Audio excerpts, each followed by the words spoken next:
हरे कृष्णा।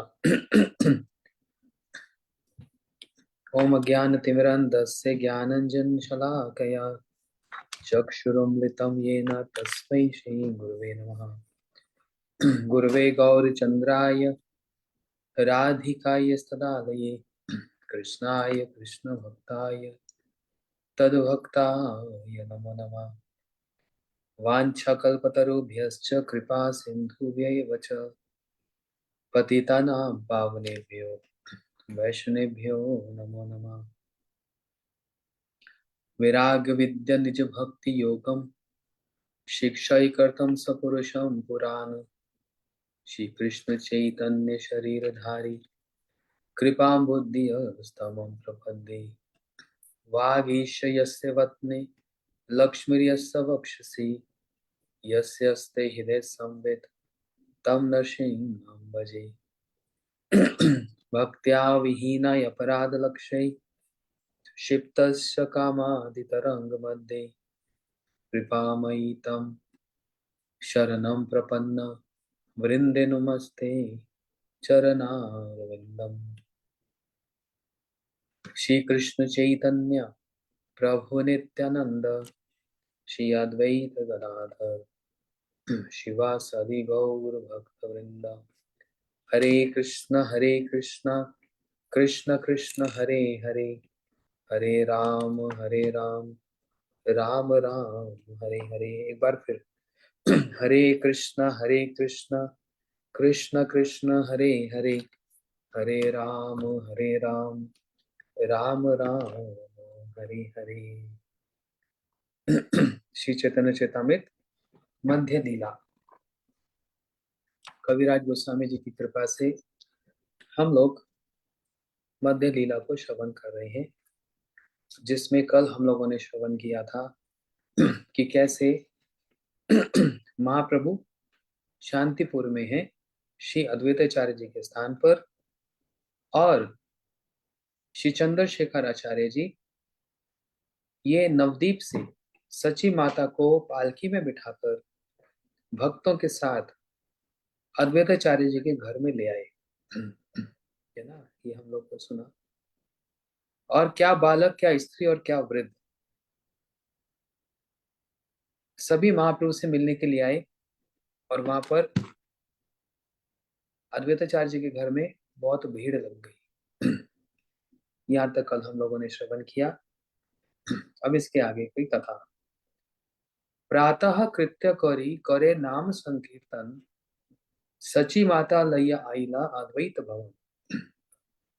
प्रातः काल की क्रिया को समाप्त करके जब महाप्रभु नाम संकीर्तन कर रहे थे, उस समय श्री चंद्रशेखर सची माता को लेकर श्री अद्वैत भवन में पहुंच गए। सची आगे पड़िया प्रभु दंडवत हैया, कांदीते लागिलो सची कोले उठाइया।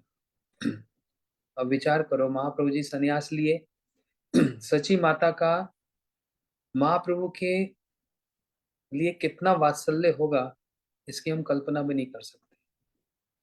इसलिए रूप गोस्वामी जी ने क्या कहा,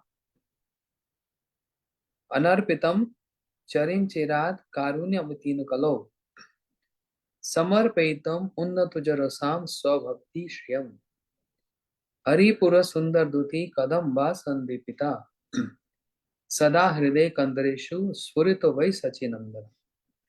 रूप गोस्वामी जी ने जब महाप्रभु जी की वंदना की, देखो बहुतों ने महाप्रभु की वंदना करने का प्रयास किया और महाप्रभु जी ने सबको निषेध किया, लेकिन जब रूप गोस्वामी जी ने वंदना की तो महाप्रभु जी थोड़ा सा लज्जाए तो सही, परंतु निषेध नहीं किया।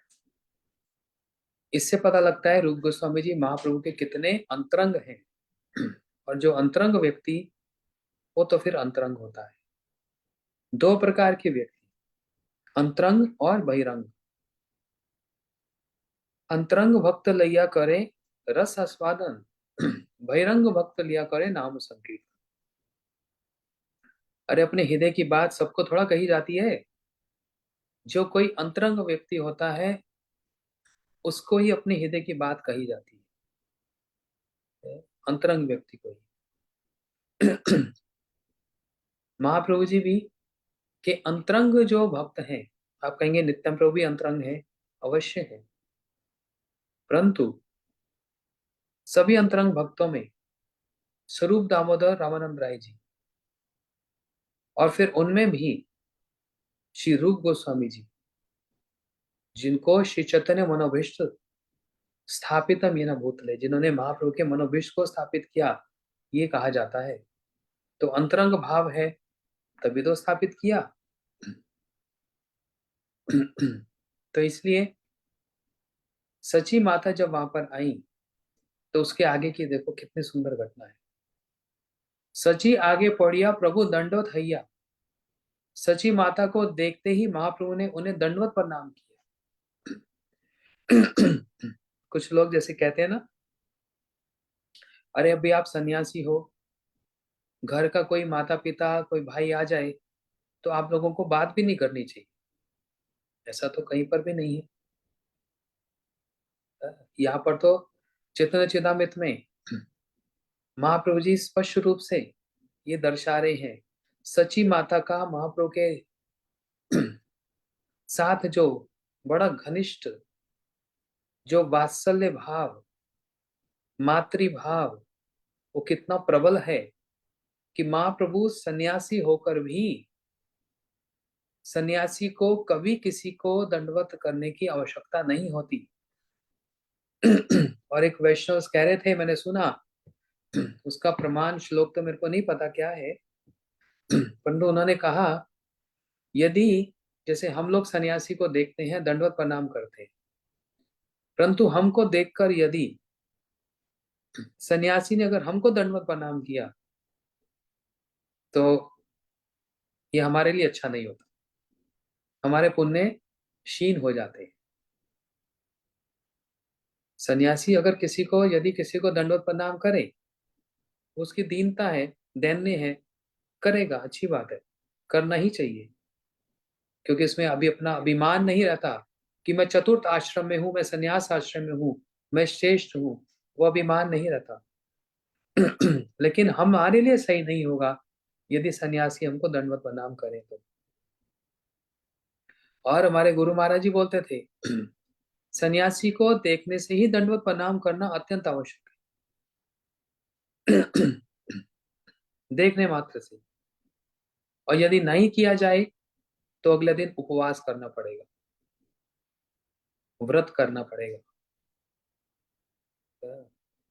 सन्यासी को देखकर यदि प्रणाम दंडवत नहीं किया, प्रणाम नहीं किया, तो अगले दिन व्रत करना पड़ता है, भूखा रहना पड़ता है, कुछ नहीं खाना पीना पड़ेगा। तो इससे अच्छा तो कर ही लो तो बढ़िया है, 1 मिनट में प्रणाम हो जाता है। तो रूप गोस्वामी जी की बात में जहां पर उन्होंने कहा, ये ध्यान देने वाली बात है, अनर्पितम चरिम चिराग, इस श्लोक में कहा स्फुरतो वै सचिनंदना, वे श्री चैतन्य महाप्रभु जिन्होंने ऐसा प्रेम दान दिया कि जो अनादिकाल से नहीं दिया गया था, या कहा गया कि कभी दिया ही नहीं गया था, वो कृष्ण प्रेम। खैर उसकी व्याख्या पे नहीं जा रहा भी, लेकिन अंतिम जो पंक्ति, लास्ट जो लाइन है, अंतिम पंक्ति जो में उन्होंने क्या कहा, स्फुरत वै सचिनंदन, वे श्री सचिनंदन गौर हरि हमारे हृदय में स्फूर्ति को प्राप्त करे। ये रूप गोस्वामी जी ने आशीर्वाद दिया, वरदान दिया। अच्छा, रूप गुरु जी के समय में रूप गोस्वामी जी की महिमा का गान करते करते बहुत सारे पंडित आते थे। तो बड़ी अच्छी एक बात, पुरानी बात स्मरण हो रही, आपको बताता हूँ।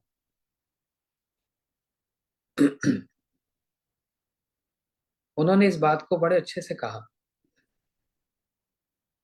बोलते रूप गोस्वामी जी कौन से कुल के थे, क्षत्रिय कुल के, वैश्य कुल के, या शूद्र कुल के?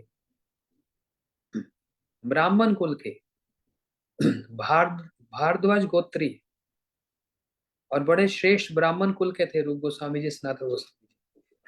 तो बड़ी अच्छी बात कही, गुरु जी को भी बड़ी अच्छी लगी। कहते हैं ब्राह्मण का स्वभाव होता है क्या, देखो हर वर्ण का अपना एक स्वभाव होता है ना। आप शूद्र को कुछ भी कहो, लेकिन वो अपने स्वभाव के अनुसार ही कार्य करेगा। उसको मेहनत करना, परिश्रम करना, सब कुछ सहन करना है, वो उसके स्वभाव में ही है।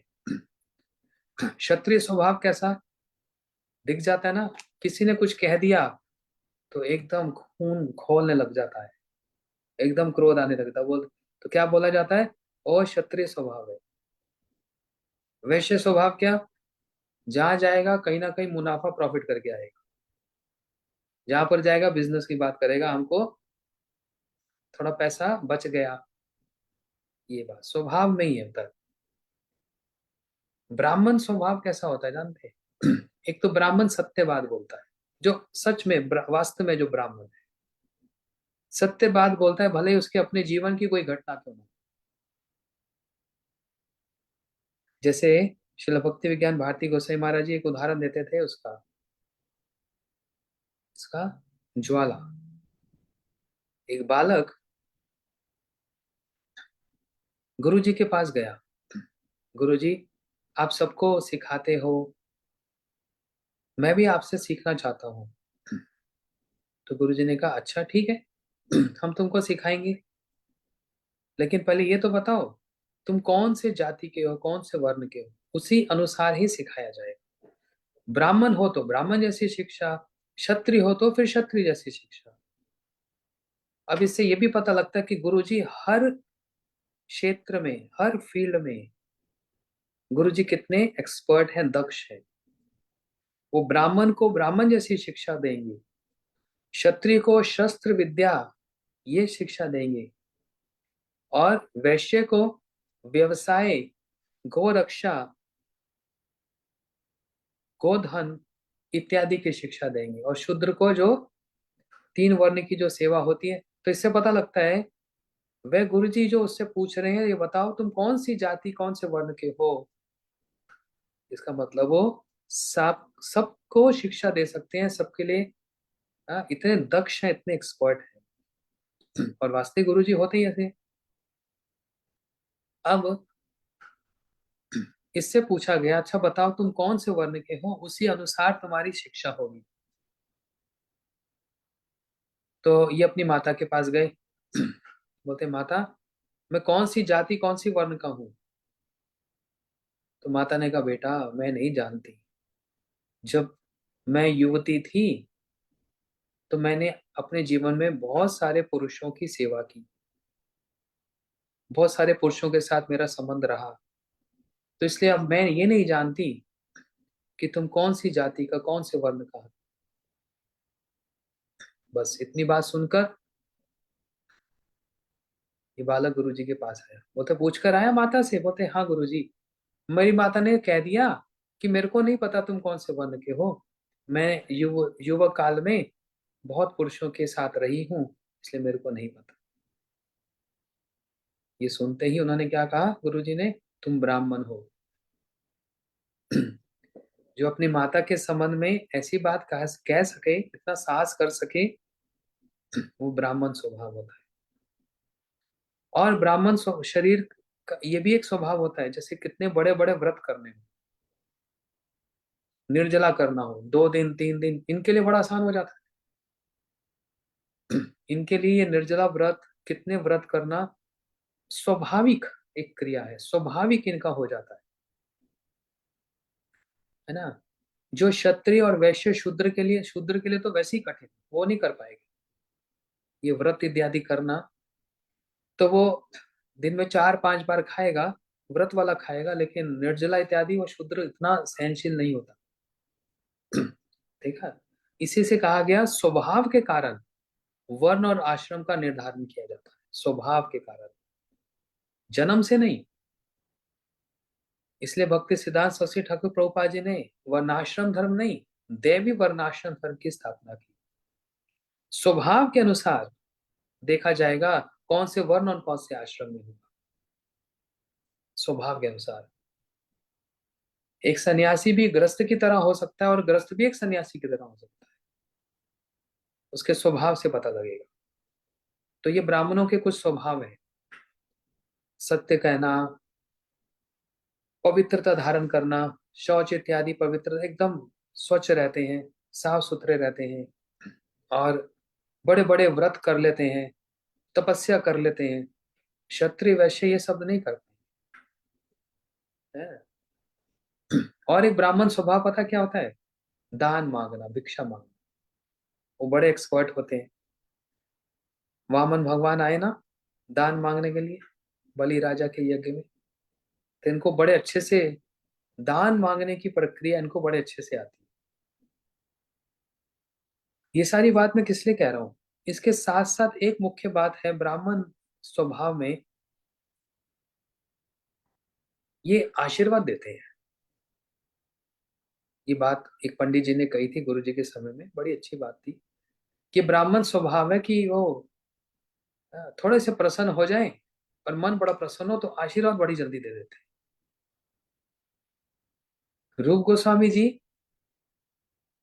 बड़े उच्च कुल, भारद्वाज गोत्रीय ब्राह्मण कुल के, इसके अनर्पितम चरिम चिरात कारुण्यवती न खलो, इस श्लोक में महाप्रभु की वंदना तो कर रहे हैं, लेकिन अपना जो निज स्वभाव है वो स्वभाव प्रकट हो गया। वो कैसे प्रकट हुआ? अंतिम पंक्ति में, लास्ट लाइन में, सचिनंदन स्फुरो तो वे सचिनंदना, वे सचिनंदन जो कि इस धरातल पर, इस पृथ्वी पर आए हैं, जिन्होंने ऐसा कृष्ण प्रेम प्रदान किया जो आज तक कभी नहीं दिया गया होगा। और राधा भाव, राधा जी के भाव और कांति को लेकर आए, वो सचिनंदन गौर हरि स्फुरत व सचिनंदना आपके हृदय में स्फूर्ति को प्राप्त करे। है ना ब्राह्मण स्वभाव? रूप गोस्वामी जी वंदना क्या कर रहे हैं? आशीर्वाद भी दे रहे हैं साथ साथ। वो महाप्रभु आप सबके हृदय में स्फूर्ति को प्राप्त करें, आपके हृदय में उपस्थित हो जाए। तो ब्राह्मण स्वभाव आड़े में आ गया ना, आशीर्वाद देने की जो उनके अंदर सब समय एक उत्कंठा रहती है, इस श्लोक के माध्यम से सारे जगत पर आशीर्वाद दिया। जो जो महाप्रभु को मानेगा स्फुरत व सच्चिनंदन, वो महाप्रभु आपके हृदय में स्फुरित हो जाए। एक तो ये बात थी। दूसरी बात, सचिनंदना क्यों कहा? कौन से महाप्रभु हृदय में स्फूर्ति को प्राप्त करें? वो थे सची माता के पुत्र। सची माता प्राण धन जय गौर हरि। तो वहां पर माता का उदाहरण क्यों दिया? वो तो इसलिए दिया क्योंकि जैसे सची माता का अपने पुत्र निमाई के प्रति एक स्वाभाविक, एक मातृभाव है, एक प्रेम वाला भाव है, जहां पर बालक माता की गोद में मल और मूत्र को भी त्यागता है, तब भी माँ उसको लाड लड़ाती है और उसको गले लगाती है और उसको अपना दूध भी पिलाती है, इतनी गंदगी फैलाने पर भी। हाँ, इतनी जिद करने पर भी। हाँ, तब भी माता उसको सब प्रकार से देख रेख करती है, क्योंकि अपना ही लाल है, अपना पुत्र है। ऐसे ही रूप गोस्वामी जी जब महाप्रभु की वंदना तो कर रहे हैं और लास्ट में कह रहे हैं वो महाप्रभु जो सचिनंदन, अर्थात जैसे सची माता का महाप्रभु के प्रति मातृभाव है, ऐसे वो महाप्रभु हमारे प्रति भी वैसे मातृभाव रखें, क्योंकि हम भी कम नहीं हैं गंदगी फैलाने में। हम भी कम नहीं हैं काम क्रोध की लाठी खाने में। हम भी कम नहीं हैं अपवित्र रहने में। हम भी कम नहीं हैं मल मूत्र त्यागने में। तो फिर कौन हमारा बाप रहेगा? किसका आश्रय लें? बोलते वो महाप्रभु जो सचिनंदन, स्फुरत वही सचिनंदन। वैसे ही महाप्रभु का जो वात्सल्य हमारे ऊपर भी वर्षण करे, मतलब वर्षा करे, ये भाव बताया। समझ आया? सारे पॉइंट्स लिख लो, अभी एग्जाम होगा तो पूछा जाएगा सबसे। ठीक है? तो यहाँ पर सची माता को देखते ही महाप्रभु ने उन्हें दंडवत प्रणाम किया। तो यहाँ पर वो बात खंडित हो गई, जो लोग कुछ कहें कि सन्यासी को अपनी माता को प्रणाम नहीं करना चाहिए। क्यों नहीं करना चाहिए? या महाप्रभु ने अपनी माता को प्रणाम किया ना। और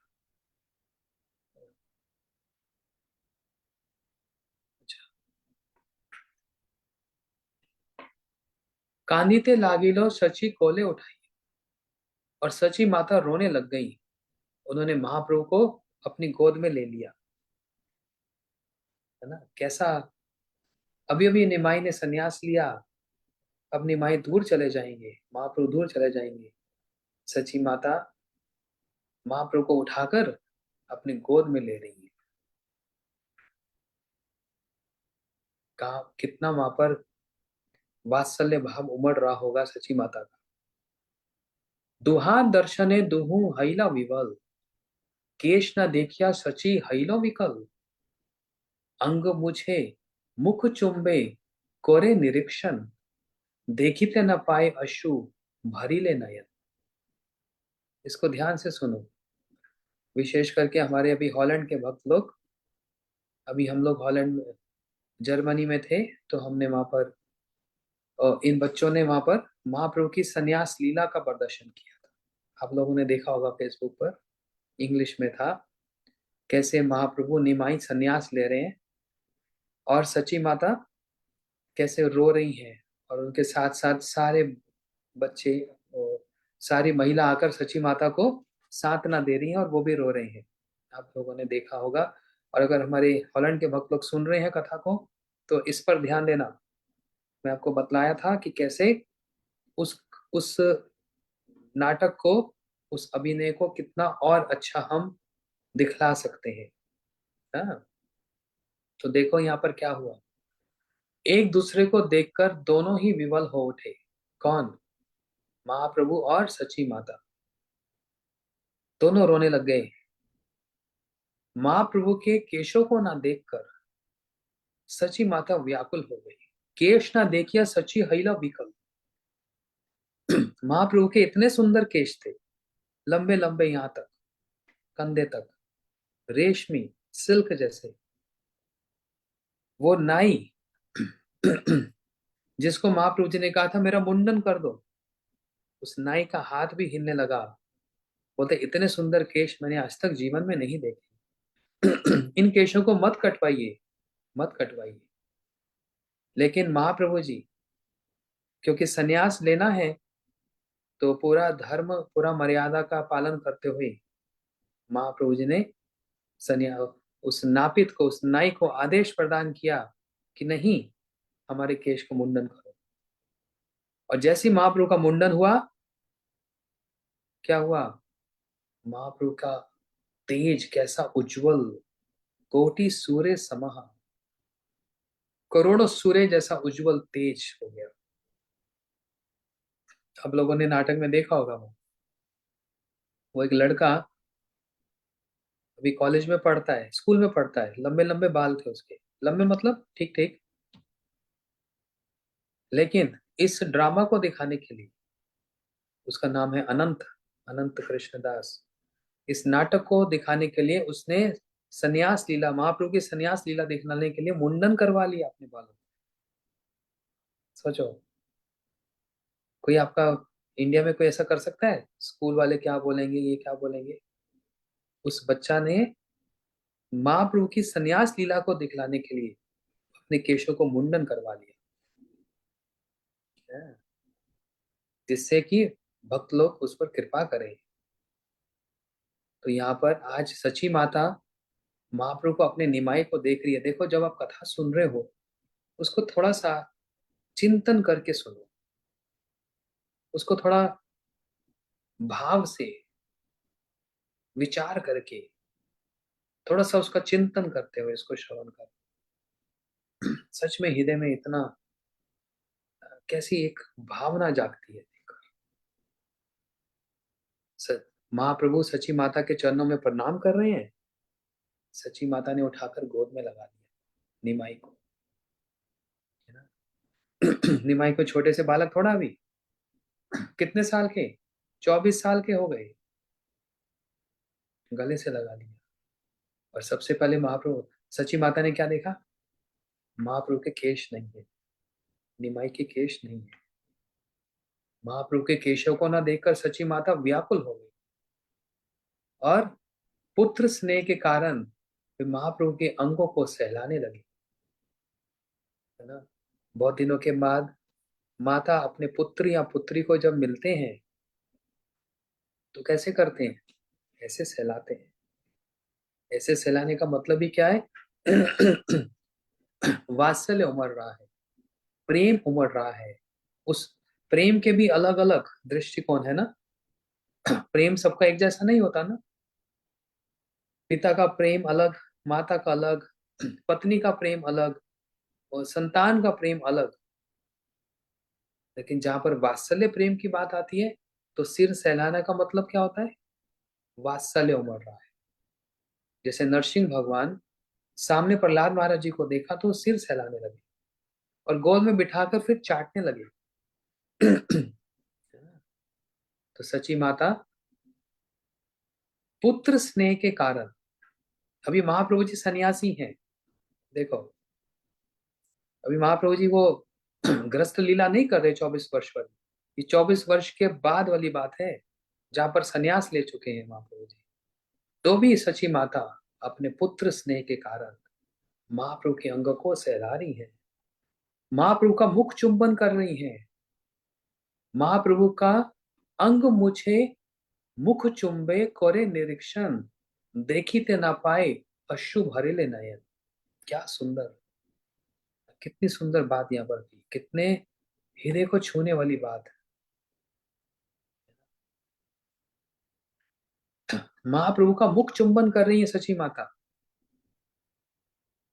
रह नहीं पा रही, कंट्रोल नहीं हो रहा।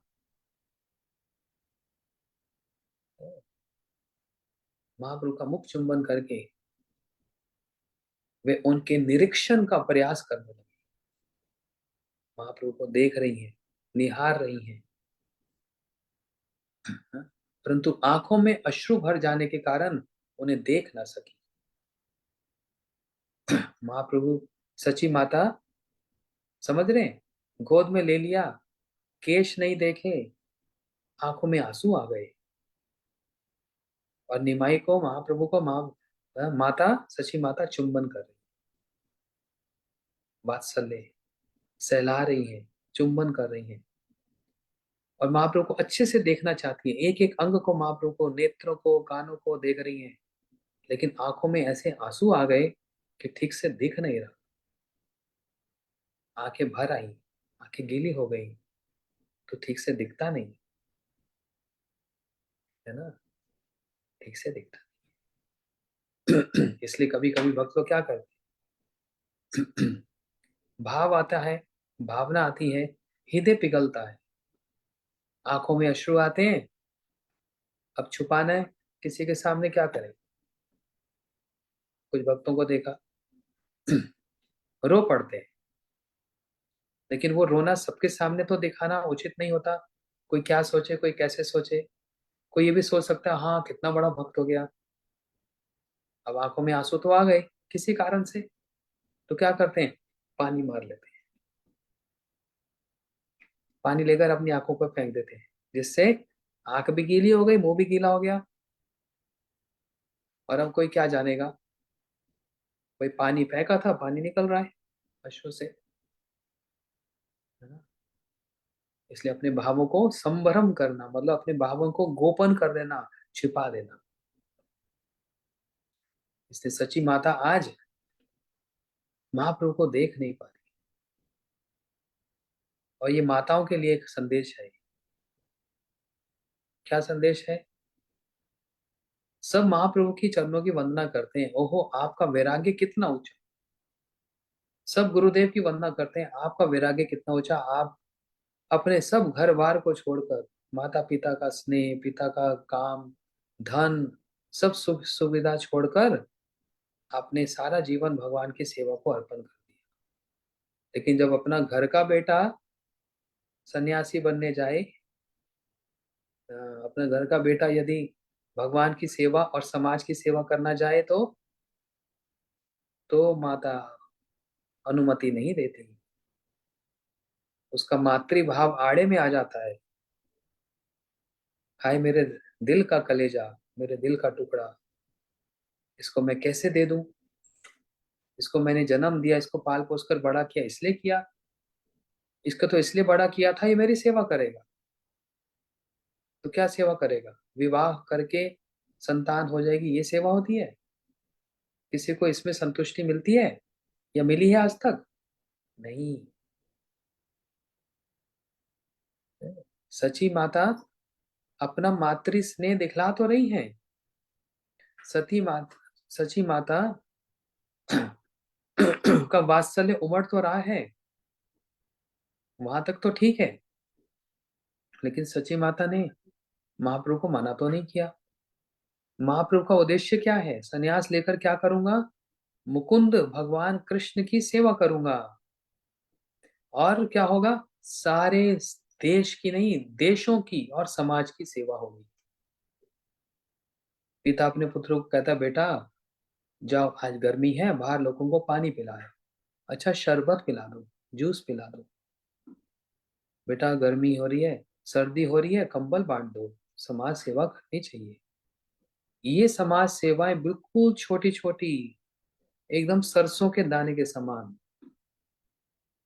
वास्तविक समाज सेवा सेवा क्या है? अच्छा, इससे भी बढ़िया फिर देश की सेवा। बेटा तू देश के लिए फौजी बन गया, देश के लिए मर मिटेगा, है ना? ये भी समाज सेवा, देश सेवा है। लेकिन इससे भी ऊंची एक इतनी बड़ी सेवा है, कौन सी? बोलते हैं यदि कोई भगवान के उद्देश्य से, उनकी सेवा करने के लिए और प्रचार करने के लिए सारे जगह पर कृष्ण कथा, कृष्ण कीर्तन करना और लोगों को भक्त बनाना, इससे बढ़कर कोई सेवा हो सकती है? इससे बढ़कर कोई सेवा नहीं है। यही माता पिता की भी सेवा है, इससे माता पिता को भी लाभ मिलता है। आप नहीं मानेंगे इसको, क्योंकि आपका वात्सल्य भाव बीच में आ जाता है। लेकिन पुत्र विवाह करके बहू को लाएगा, संतान होगी, उससे भावना होगी, ये वाली सेवा जो है बहुत छोटी है। इससे बड़ी क्या है? भगवान की सेवा और समाज की सेवा, सबको भक्ति का उपदेश देने की सेवा। इसलिए कभी यदि किसी घर में बच्चे को, पुत्र को संस्कार के कारण, पिछले संस्कार के कारण मन में ऐसी भावना, प्रेरणा होती है कि मैं भी अपना जीवन मठ में निकालूं, जैसे और ब्रह्मचारी लोग रहते हैं, मैं भी भगवान की सेवा करूं, समाज की सेवा करूं, तो मेरे माता पिता की सेवा तो अपने आप ही उसके अंदर आ गई, अपने आप ही उसके अंदर आ गई। और उस मेरे एक के कारण, मेरे माता पिता नहीं, 7 माता पिता, 7 पीढ़ी, जहां पर भी, कहीं पर भी हैं, कहीं पर भी उनका जन्म हुआ है, कहीं फंसे हुए हैं किसी नरक में कहीं, तुरंत वहां से उनका उद्धार हो जाता है और एक अच्छी और बड़ी सदगति प्राप्त होती है। ये शास्त्र का वचन है, ये हमारी आपकी बात नहीं है। इस वचन को, इस शास्त्र वाणी को कौन ठुकरा सकता है? इसमें क्या डाउट है और क्या संशय हो सकता है? कुछ भी नहीं। इसलिए घर में बच्चों को, हाँ, ये चेतना चेता में से थोड़ा हट के बात कह रहा हूं, लेकिन एक शिक्षा की बात है। यदि संतान को, बच्चे को भक्ति करने की इच्छा है, उसको कभी नहीं रोकना, नहीं तो आप उस पर हिंसा कर रहे हो। और वो हिंसा कभी ना कभी एक दिन अपना भयंकर रूप दिखलाएगी, उस समय फिर रोना पड़ेगा। हाँ, ये पुत्र नहीं होता तो अच्छा था। जैसे कौन रोया? आत्मदेव ब्राह्मण धुंधकारी के लिए। पहले अपने पुत्र प्राप्त हो जाए, पुत्र प्राप्त हो जाए। पुत्र का प्राप्ति का मतलब ही होता है लॉटरी मिल गई, करोड़ों रुपए, खरबों रुपए की लॉटरी मिल गई। लेकिन बाद में क्या कह रहे हैं? ऐसा पुत्र नहीं होता तो बहुत अच्छा था। बाद में बदल गई। तो इसलिए माता हो, पिता हो, जितने भी सुन रहे हैं, ध्यान देकर बात को सुनो। ये थोड़ा सा जो ममता है वो रखो, लेकिन उस ममता को अपने बच्चों के आगे बढ़ने में, भगवान की ओर आने में कभी उसको रोकना नहीं। कोई नहीं जाना चाहता तो अलग बात है, लेकिन जो सच में भक्ति करना चाहता है, उसको प्रेरणा देनी चाहिए, उसका हौसला बढ़ाना चाहिए, उसका विश्वास बढ़ाना चाहिए, और उसको थोड़ा सा धक्का भी देना चाहिए, जाओ तुम अच्छे रास्ते पे जा रहे हो। है ना। नहीं तो ज्यादा से ज्यादा क्या करोगे, थोड़ी सी नौकरी कर लोगे, सुबह से जाओगे शाम को आओगे, 10-12 घंटा काम करोगे, बच्चों की देखरेख करोगे, बहू और आ जाएगी, थोड़ा सा झगड़ा वगड़ा भी हो जाएगा, ऐसे ही बस सारा जीवन घिसटते पिसटते बस चलता रहेगा। ये अच्छा है? ये कोई अच्छा है?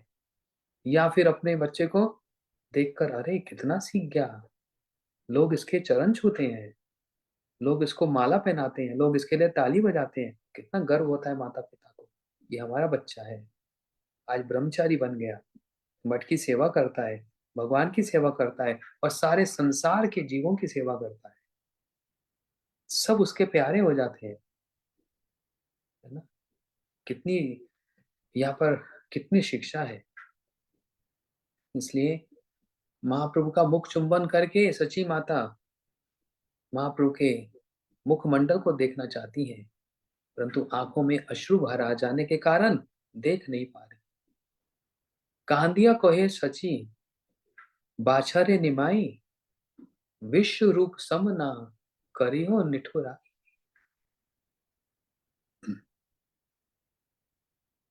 कितनी यहाँ पर सची माता का प्रेम, कितनी मार्मिक बात है यहाँ पर। कांदिया कहे ना सची बाछरे निमाई, रोते रोते सची माता कहने लगी, हे पुत्र निमाई, तुम भी विश्वरूप की भांति निष्ठुर मत बन जाना। क्योंकि सची माता के मतलब महाप्रभु के बड़े पुत्र, महाप्रभु के बड़े भाई, जो सची माता की पहली संतान विश्व रूप प्रभु, वो तो सन्यासी बनकर घर छोड़कर चले गए। महाप्रभु जी, सची माता तो पहली एक अपने पुत्र को खो बैठी, मतलब सन्यास लेकर चला गया वो। अब सची माता महाप्रभु को ऐसे आंख के आंसू पहुंचते पहुंचते और स्वयं रोती रोती क्या कह रही है, देखो चिंतन करो इसका, इसका चिंतन करो, इस भावना को अपने हृदय में बसाओ। सची माता कह रही है, हे पुत्र निमाई, तुम भी विश्वरूप की भांति निष्ठुर मंच बन जाना। उसने सन्यासी होकर मुझे पुनः दर्शन नहीं दिया, यदि तुम भी वैसा ही करोगे तो मैं अवश्य ही मर जाऊंगी। अब यहाँ पर सची माता क्या कह रही है, अगर पुत्र सन्यास ले लिया,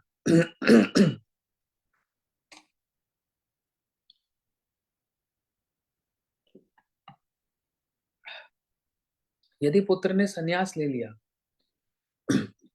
तो कभी भी खबरदार, ये शास्त्र के विरुद्ध बात है, उसको कभी भी ये नहीं कहना चाहिए कि तुम वापस आ जा।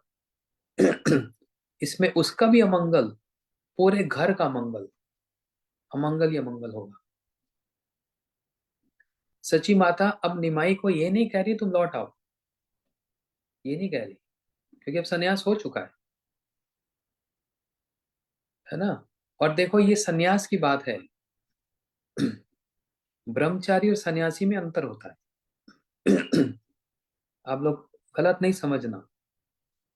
ब्रह्मचारी का मतलब क्या, अभी वो सीखने गया है कि वो रह पाएगा कि नहीं रह पाएगा, मतलब एक रास्ता खुला है, अगर नहीं रह पाया तो पुनः वापस आ सकता है। लेकिन यदि सन्यासी हो गया, इसे देखो ब्रह्मचारी होते हैं मठ में, फिर सन्यासी भी होता है, लेकिन एक बार सन्यास ले लिया फिर रिटर्न टिकट नहीं है, फिर एक ही डायरेक्शन है बस, डू और डाई है वहां, करो या मरो, फिर वापस आने वाला सीन नहीं है वहां। लेकिन जो ब्रह्मचारी का मतलब क्या होता है, जो अभी प्रयास कर रहा है, ट्राई कर रहा है, मैं ब्रह्मचारी बनने का प्रयास कर रहा हूँ, सीखता है और उसी में दृढ़ता हो जाती है, पक्का हो जाता है, तो फिर वो आगे संन्यास ले लेता है। इसलिए कोई हानि नहीं है, यदि कोई किसी के हृदय में सच में प्रेरणा आती है कि हाँ ये संसार, यहाँ का काम धंधा, लोगों से बात कर करके पागल, सारा दुनिया पागल, मेरे को ये नहीं करना, मेरे को हंसी खुशी, है ना, मेरे को क्या करना है? भगवान की सेवा करके ये वाला जीवन संवारना है और अगला जीवन भी संवारना है। इसी से संबंधित एक बात बताता हूँ। मैंने एक जगह देखा था, एक कॉलेज में छात्र स्टूडेंट्स बैठे थे, तो कुछ मैनेजमेंट के लोग इंटरव्यू लेने आए। 500-600 बच्चे बैठे।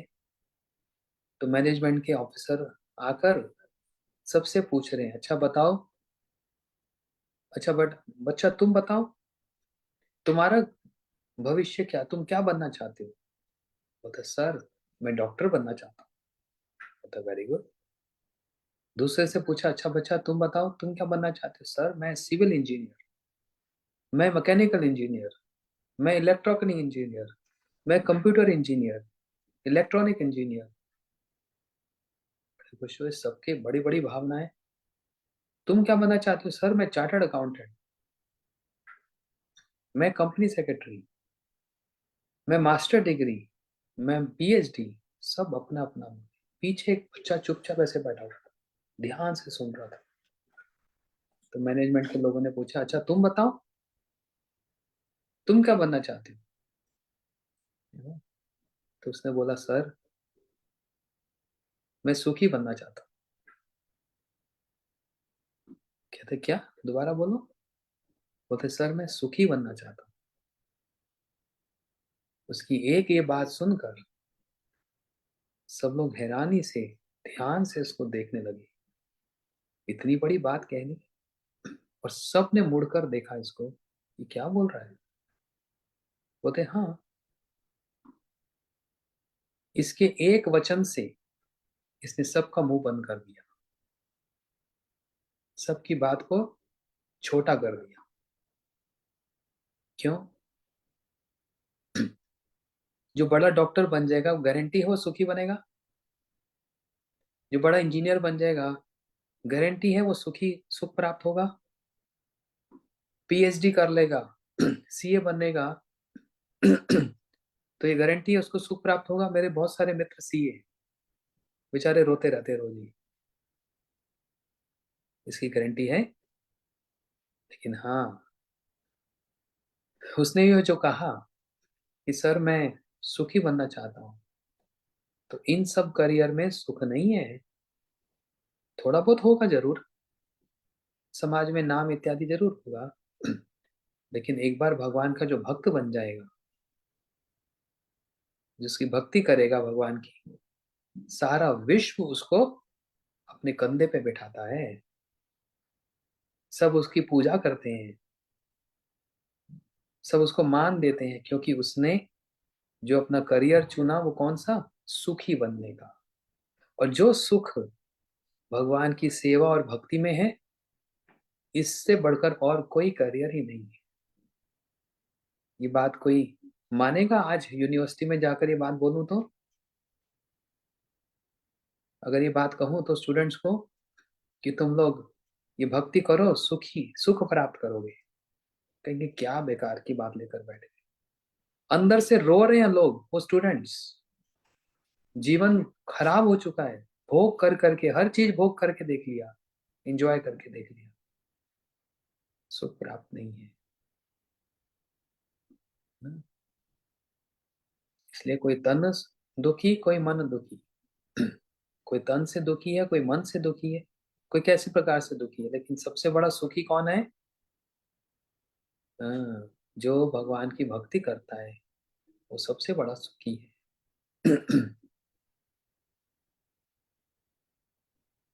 इसलिए सची माता कह रही है, हे विषम, हे निमाई, हे बाछेर, हे बाछेर निमाई, हे मेरे बच्चे निमाई, तुम अपने बड़े भाई विश्वरूप की तरह निष्ठुर मत बन जाना। उसने तो सन्यासी होकर फिर कभी दर्शन नहीं दिया, वो कभी मेरे पास नहीं आया। ऐसा निष्ठुर तुम मत हो जाना। यदि तुम भी वैसा करोगे तो मैं तो अब निश्चित रूप से अवश्य ही मैं मर जाऊं। मैं जिंदा नहीं रहूंगी, मैं जीवित नहीं रहूंगी, मैं मर जाऊंगी। क्योंकि सच्ची माता के पास अब और कोई है नहीं।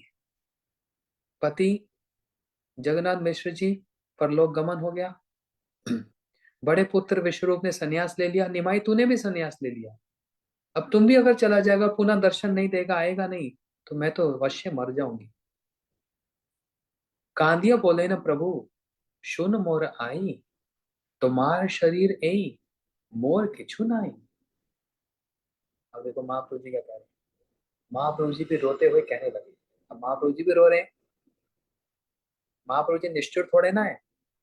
हाँ, जब उन्होंने संन्यास लिया, जिस घाट से उन्होंने गंगा जी में छलांग लगाई, उस घाट का नाम ही निर्दयी घाट बन गया। नवदीप में जाओ, अलग अलग घाट के अलग अलग नाम है। गंगा जी में जो घाट होते हैं, जिस स्थान से निमाई महाप्रभु जी ने गंगा जी में स्नान से छलांग लगाई, संन्यास लेने के लिए छलांग लगाई, उस घाट का नाम ही बन गया क्या? निर्दयी घाट, निर्दय घाट। मतलब निर्दयी। महाप्रभु जी निष्ठुर होकर चले गए। लेकिन महाप्रभु जी निष्ठुर नहीं है। उनके हृदय में भी बहुत भावना है। महाप्रभु भी रोते हुए कह रहे हैं, मेरी प्यारी माता सुनो, ये शरीर तुम्हारा ही है, मेरा कुछ भी नहीं। आपसे ही मेरा जन्म हुआ है। तो कैसे महाप्रभु जी बोल रहे हैं। कांदिया बोले न प्रभु, सुन मोर आई। बंगाल में माँ को कहा जाता है आई। हाँ। तुम्हार शरीर ए, मोर किछु नहीं। हे मेरी आई, हे मेरी माता, मेरा अपना तो कुछ भी नहीं है। ये शरीर भी आपने मेरे को प्रदान किया ना। तुम्हार पालित देह, जन्म तुम्हार हईते, कोटि जन्मे तुम्हार ऋण ना पारिशोधित है ना। महाप्रभु जी कह रहे हैं, हे माँ, आपसे ही मेरा ये जन्म हुआ है, और आपने ही मेरे इस शरीर का पालन पोषण किया है। मैं करोड़ों जन्मों में भी आपके इस ऋण को नहीं चुका सकता। महाप्रभु जी कह रहे हैं, करोड़ों जन्मों में भी मैं आपका ऋण नहीं चुका सकता। आपने तो मुझको ये शरीर दिया ना, ये आपकी ही संपत्ति है। जानी व ना जानी, यदि कौरिलो संन्यास, तथापि तुम्हार कबू नहीं पे उदास। महाप्रभु जी कह रहे हैं आगे, जानकर अथवा ना जानकर, मतलब जानकर या फिर नहीं जानकर, यद्यपि मैंने संन्यास ग्रहण किया है, तथापि मैं कभी भी आपके प्रति उदासीन नहीं होऊंगा। महाप्रभु जी माता के सामने कह रहे हैं, आपके प्रति कभी उदासीन नहीं होगा। तुम्ही जहां कही, अमी तहां रहिबो, तुम्ही जे आज्ञा कर, सही सही करीबो। कह रहे हैं महाप्रभु जी, आप मुझे जहां कहोगी मैं वहीं रहूंगा। आप मुझे जो आज्ञा देंगी मैं वैसा ही करूंगा। महाप्रभु जी कितना विनम्र भाव से सची माता को रोते रोते कह रहे हैं, ये शरीर तुम्हारा है, ये तो मेरा नहीं है, और मैं करोड़ जन्मों में भी आपके इस ऋण को नहीं चुका पाऊंगा। आपने ये शरीर मुझको दिया है, इसलिए मैंने संन्यास तो ले लिया, लेकिन मैं उदासीन नहीं होऊंगा। इसलिए हे माता, आप जहां कहोगी मैं वहीं पर ही रहूंगा। आप मुझे आज्ञा दो, जैसा कहोगे वैसे ही करूंगा, मैं निष्ठुर नहीं होऊंगा। ए तो बोली पुनः पुनः करे नमस्कार, तुष्ट हैया आई, कोले करे बार बार। ये कहकर महाप्रभु बार बार माता को प्रणाम करने लगे, बार बार प्रणाम करने लगे। सच में ये नहीं कि महाप्रभु जी नाटक कर रहे हैं, ऐसा नहीं, हृदय से, नाटक वाली बात नहीं। और ये भी नहीं कि मैं अब सन्यासी हो गया, आप मेरी माता हो तो क्या होता है, ऐसे नहीं है। बार बार महाप्रभु माता जी को प्रणाम कर रहे हैं, और सची माता भी संतुष्ट होकर उनको बार बार गोद में लेने लगे, बार बार उनको गले लगा रही। कैसा वहां पर एक, कैसा ये दृश्य होगा, विचार करके देखो। और इसको यदि हम एक नाटिका के रूप में एक इसको दर्शन करें, तो सच में ये रुलाने वाला है। हमारे गुरुदेव जब ऐसे दृश्य देखते थे, बड़े भावुक हो जाते थे, रोने लग जाते थे। तबे आई लैया, आचार्य गेला अभ्यंतरे, भक्तगण मिले थे प्रभु भैला सत्वरे। तब श्री अद्वैताचार्य सची माता को घर के भीतर ले गए। हाँ, अद्वैताचार्य प्रभु जी आए, बोले अरे सची माता आई, चलो चलो घर के भीतर चलते।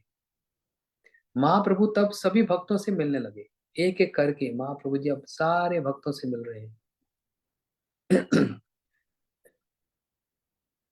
एक एक करके महाप्रभु सभी भक्तों से मिले और सभी के मुख को देखकर वे उन्हें गाढ़ आलिंगन करने लगे। एक एक के मिले लिया प्रभु सब भक्त गणे, सबार मुख देखी करे दृढ़ आलिंगने। सबार मुख देखी करे दृढ़ आलिंगने। एक एक भक्त को महाप्रभु जी आलिंगन कर रहे हैं, क्योंकि वो उनके प्राण से भी प्यारे हैं। अभी यहाँ पर ये कौन से भक्त हैं? नवदीप के भक्त हैं। हम्म, इनके साथ महाप्रभु जी 24 वर्ष तक रहे हैं। तो महाप्रभु जी का इनके प्रति और इनका महाप्रभु के प्रति कितना सुंदर भावना है। तुम्ही जहां कहे, ये तो हो गया था।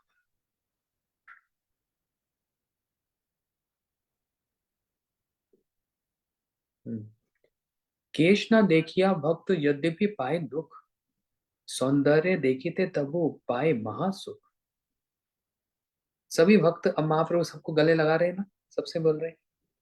महाप्रभु जी जिस जिस से मिल रहे हैं ना, सभी भक्त देख रहे हैं महाप्रभु के केश कहाँ चले।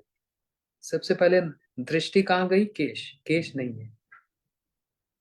ये देखकर सब भक्तों को दुख हो रहा था, क्योंकि महाप्रभु संन्यास ले लिए। लेकिन तब भी महाप्रभु के सौंदर्य को देखकर उन्हें अत्यंत सुख हो रहा था। केश नहीं है इसलिए दुख हो रहा है, लेकिन केश मुंडन होने के बाद जो इतना तेज निकला है, जैसे उस भजन में गाते हैं ना, उज्ज्वल वरनम गौरवरदेहम विलासिता निरवधि भाव विदेहम त्रिभुवन पावन कृपायलेशम तं प्रणमामि च श्री सचितनयम। बड़ा सुंदर भजन, सुबह के समय गाने वाला है ना। तो उस भजन में जब पूरा जब सुनेंगे तो अंतिम में वे क्या आता है? मुंडम, मुंडित मुंडम, वो एक पंक्ति है, अभी स्मरण नहीं आ रही। तो उसमें महाप्रभु के अब मुंडन कर लिया, केश नहीं है, ये देखकर भक्तों को दुख हुआ। लेकिन जो इतना सौंदर्य निकल आया उसके बाद, उसको देखकर परम आनंद और सुख लगने लगा। और वहां पर कौन कौन से भक्त आए? इनका नाम सुनने से ही भक्ति मिल जाती है। इनका नाम ही सुनो, शिवास रमाई, विद्यानिधि गदाधर, गंगादास वक्रेश्वर, मुरारी शुक्लांबर, बुद्धिमंत खान, नंदन श्रीधर विजय, वासुदेव दामोदर, मुकुंद संजय, कत नाम लइवो जत नवदीप वासी, सबारे मिलिला प्रभु कृपा दृष्टि हासी। कौन कौन से भक्त बताए? शिवास, श्री रिमाई, श्री विद्यानिधि, श्री गदाधर, श्री गंगादास, श्री वक्रेश्वर, श्री मुरारी, श्री शुक्लांबर, श्री बुद्धिमंत खान, श्री नंदन, श्रीधर, श्री विजय, वासुदेव, दामोदर, मुकुंद, श्री संजय आदि जितने नवदीपवासी भक्त वहां आए थे, कह रहे हैं कहाँ तक उन्हें सबके नामों का उल्लेख करूं। कविराज गोस्वामी, कृष्णदास कविराज गोस्वामी जी कह रहे हैं कितना नाम का उच्चारण करूं, सभी तो आए हैं। महाप्रभु मंद मंद मुस्कान के साथ कृपा दृष्टि वर्षण करते हुए सबसे मिले। महाप्रभु मंद मंद हंस रहे हैं। महाप्रभु की हंसी भी कैसी हंसी, एकदम मंद मंद, थोड़े से होंठ ऐसे हो जाएं, जैसे कृष्ण वो भी ऐसे ही हंसते हैं, महाप्रभु जी भी ऐसे हंसते हैं, एकदम मंद मंद मुस्कान, स्मेर हास्य मुरली मनोहर, मंद मुस्कुराहट। आनंदे नाचे सबे बोले हरि हरि, आचार्य मंदिरे हैलो शिव वैकुंठपुरी। सभी आनंद पूर्वक नाचते हुए हरि बोल हरि बोल हरि बोल, सब नाच रहे हैं और हरि बोल करके सब गा रहे हैं। आज ऐसा प्रतीत हो रहा है मानो जैसे अद्वैताचार्य प्रभु का घर वैकुंठ की तरह ही हो गया है। हो क्या गया, अद्वैताचार्य प्रभु का घर ही वैकुंठ है। क्योंकि कहां पर है ये घर? शांतिपुर। और शांतिपुर को क्या कहा गया? वैकुंठ। क्योंकि परम शांति कहाँ है? इस भौतिक संसार में शांति है नहीं, परम शांति कहाँ है? वैकुंठ में ही। इसलिए वह शांतिपुर श्री अद्वैताचार्य जी का, और उसमें भी उनकी घर वो साक्षात वैकुंठ की तरह हो गया। जत लोक आइला महाप्रभु के देखी थे, नाना ग्राम हईते, हार नवदीप हईते, सभाकार वासा दिल, भक्षे अन्न पान, बहुदिन आचार्य गोसाई कहले समाधान। महाप्रभु को मिलने के लिए जितने भी भक्त नवदीप से आए और उनके गांव से आए थे, बहुत दिनों तक श्री अद्वैताचार्य ने उन सब के लिए रहने का स्थान तथा भोजन आदि की सारी व्यवस्था की। भक्तों को अपने घर में रखना और उनको प्रसाद इत्यादि सेवा कराना, ये अपने आप में बहुत बड़ी एक वैष्णव सेवा है। श्री अद्वैताचार्य जी गृहस्थ आश्रम में हैं, संन्यास आश्रम में नहीं है। अपनी पत्नी सीता ठकुरानी के साथ रह रहे हैं और क्या आदर्श दिखला रहे हैं कि महाप्रभु जी यदि मेरे घर में हैं और ये सारे भक्त मुझसे मिलने आए हैं, तो मेरा कर्तव्य है इन सबके रहने की व्यवस्था और इन सबके प्रसाद की व्यवस्था ही हम करें, है ना। ऐसे ही भारत में फरीदाबाद में मैं इनके घर में रहता हूँ, सुनीता माता जी के घर में, सुदेवी दासी। जब मैं इनके घर में रहता, सारे भक्त, कोई किसी देश विदेश से, सब जगह से जहां पर भी आए, ये अपना सारे कमरे सब द्वार सब खोल देते हैं। कोई कहाँ सो रहा है, कोई कहाँ सो रहा है, फिर उनके लिए रसोई, उनके लिए प्रसाद। और ऐसे नहीं मुंह ऐसे करके हो खिलाना ही पड़ेगा, बिल्कुल भी ऐसा नहीं। बड़ी प्रसन्नता से पूरे घर वाले, पति पत्नी बच्चे सब मिलकर, बड़ी हर्ष होकर, ओहो सच में हमारे घर में भक्त आए। और कभी मैं बोलता भी हूँ नहीं आपके लिए बहुत ज्यादा हो जाएगा, नहीं नहीं यहीं पर ही रखना है, कहीं नहीं जाएंगे। हाँ, इतना प्रेम, इसको कहा जाता है भक्त सेवा।